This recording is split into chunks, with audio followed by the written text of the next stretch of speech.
help my family,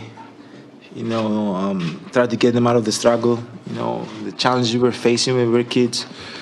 But man, I never thought, I'm going to be 26 years old, with my team, playing the NBA finals, just playing. And I was just happy just being a part, not even winning, just being a part of this journey, but I never thought ever when I'll be 26, I'll be sitting in this chair with this right here and this right here.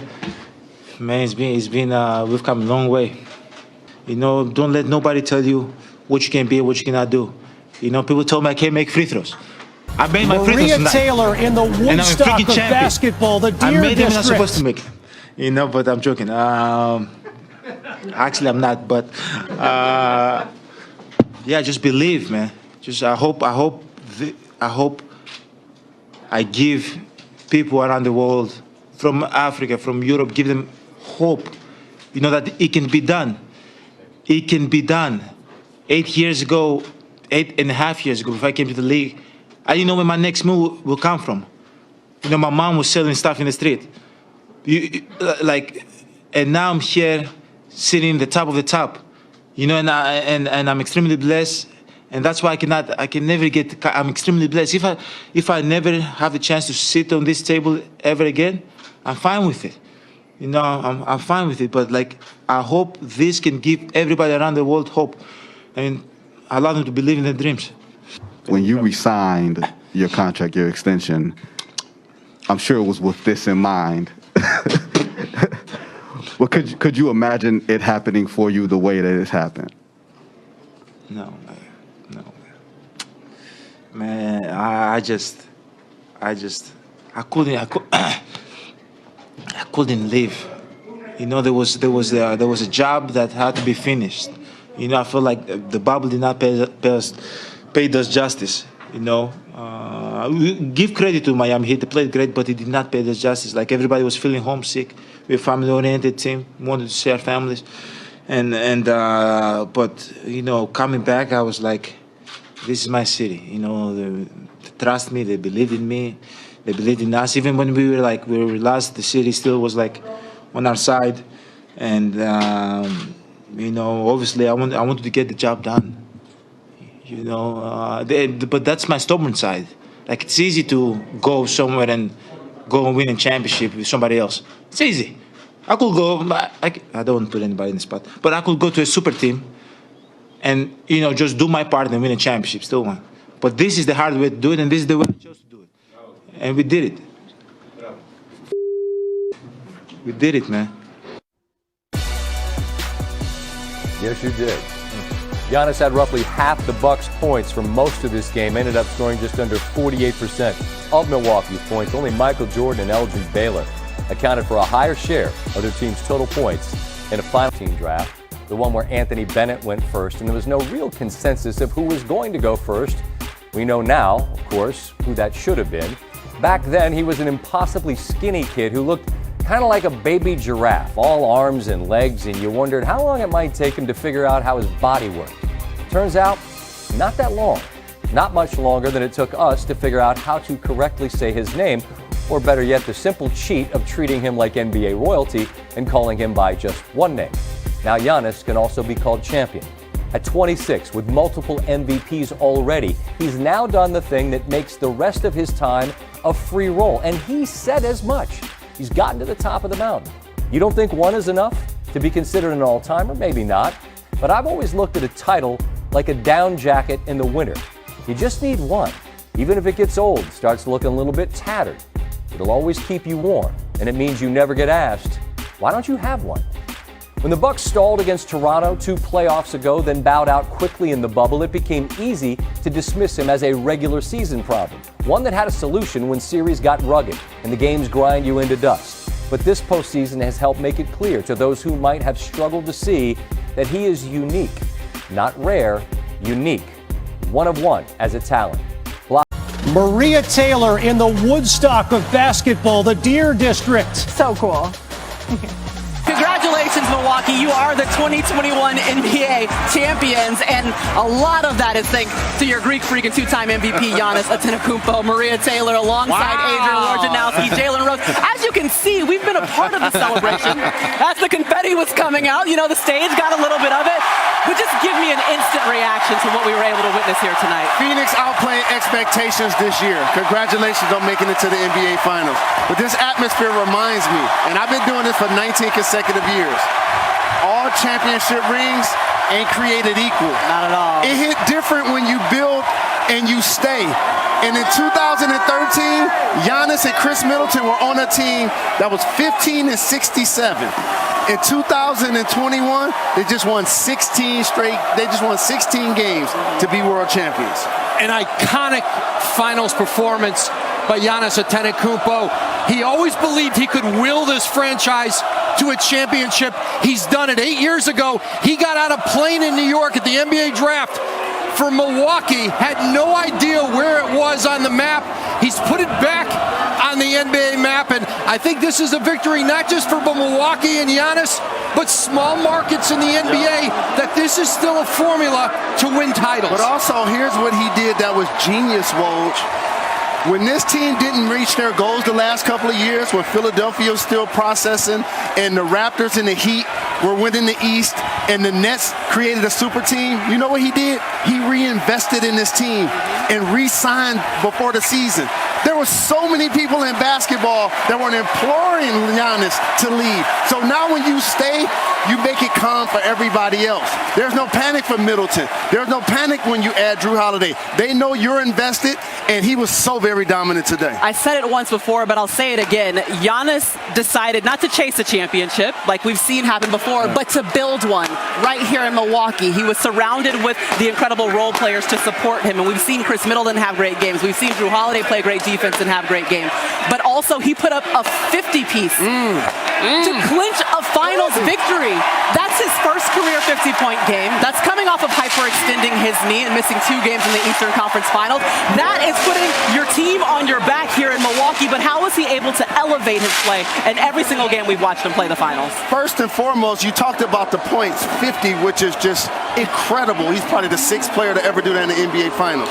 Ties Don't the record underestimate the rebounds or the made free throws, which allowed him to continue to be aggressive. The defense against DeAndre Ayton, and it says 5 blocks, but he probably changed 5 more shots. Complete dominance. 17 of 19 at the free throw line. His level of concentration and focus in this finals was off the charts. And the love affair in Milwaukee between Giannis Antetokounmpo and this city and this community, I think it's unlike any in the NBA.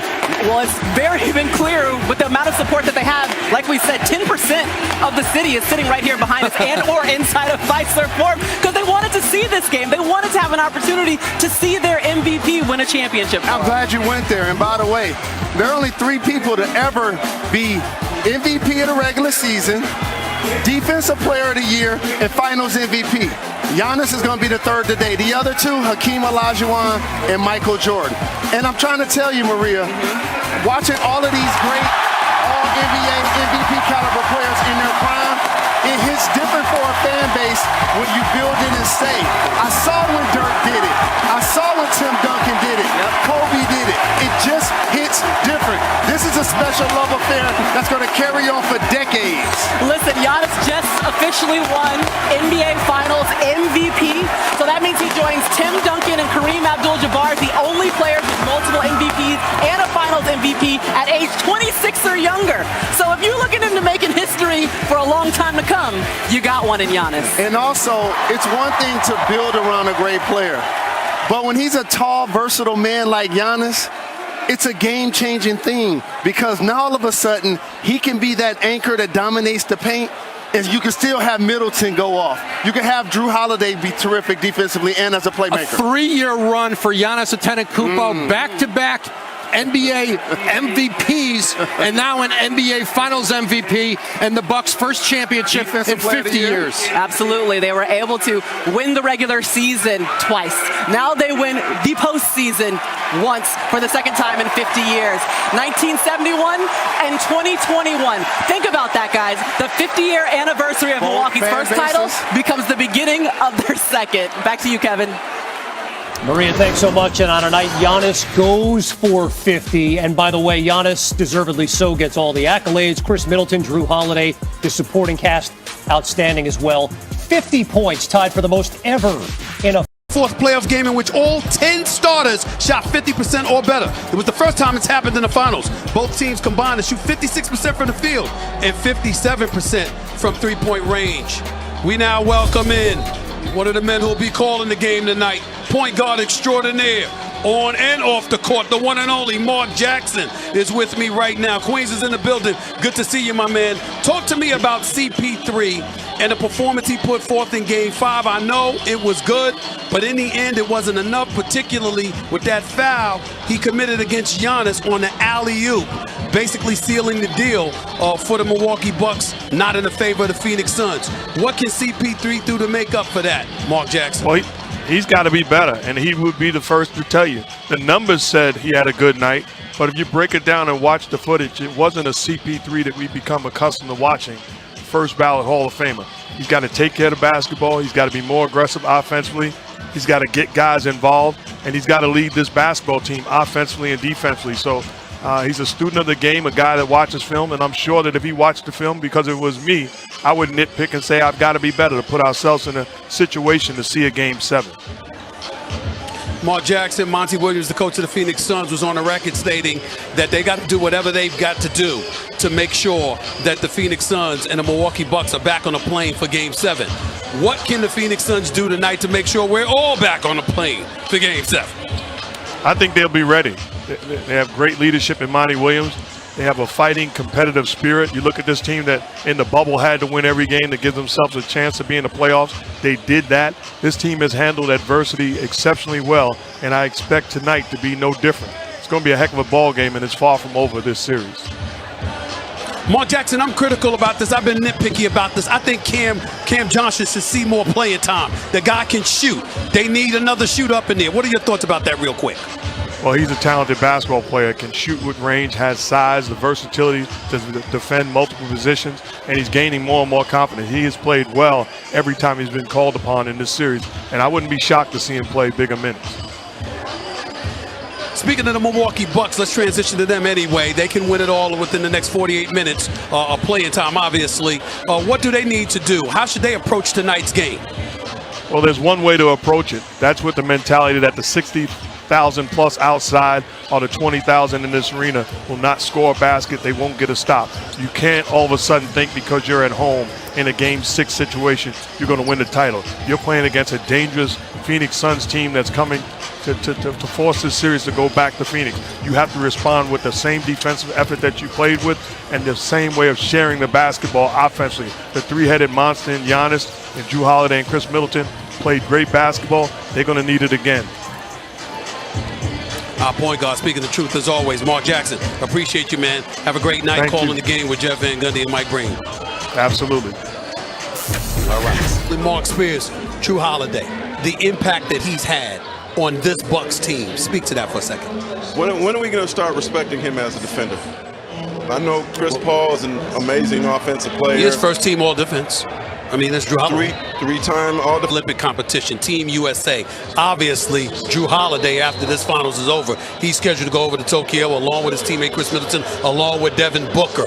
What's the plans for them on how are they going to get to the Tokyo once this series is over? Can you talk about that for a second? Stephen A., they got a private jet waiting on them. Okay. But it's not scheduled to Friday. No matter what happens today, it's not scheduled to Friday, and I guess right now it's supposed to be in Phoenix. So, hey, we'll see what happens, but it's going to be an awkward flight either way, right? Chris Middleton has not talked to Devin Booker this whole series. They haven't spoken. He said, hey, they don't have to be best friends, but they'll eventually be teammates. But whoever wins. What's that, a 15-hour flight? That's right. They're going to be smelling like champagne, and maybe they had their hat on, and the other dude is... I'm a little turned off that if the series were to end tonight, that you somehow, some way can't have a plane for them tomorrow, and they still got to wait for Friday. But that's a story for another day. Hey, well, maybe they're waiting on somebody else to clear quarantine. I got you. Real quick, before I let you get on out of here. 8 coaching vacancies, 7 filled by African Americans. What about that? What do you have to tell us about that, real quick?